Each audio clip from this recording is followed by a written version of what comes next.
Telangana assembly సమావేశాలను live లో చూద్దాం. గౌరవ ప్రతిపక్ష శాసనసభ్యులు హరీష్ రావు గారు గతంలో ఇరిగేషన్ మినిస్టర్ వారు కొన్ని విషయాలు చెప్పారు. నేను ఈరోజు శాసన సభ ద్వారా యావత్ తెలంగాణ ప్రజానీకానికి తెలియజేస్తున్నా, తెలంగాణ రైతాంగం తెలియజేస్తున్నా, ఈ ప్రభుత్వం రేవంత్ రెడ్డి గారి నాయకత్వంలో ఈ ప్రభుత్వం మేము కృష్ణా నదిపై ప్రాజెక్టులు ఎవరికి అప్పచెప్పలేదు, అప్పచెప్పే ప్రసక్తే లేదు. మీరు ఎక్కడి నుంచో మినిట్స్ తీసుకొచ్చి చదివి మేమేదో చేసినాం అంటే దానికి మేమెందుకు జవాబు చెప్తాము?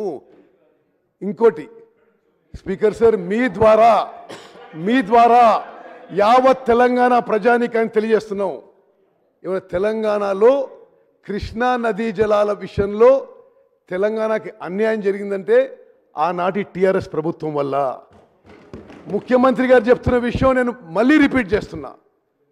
సాంప్రదాయంగా water share allotment is based on catchment area, is based on drought prone area, is based on population.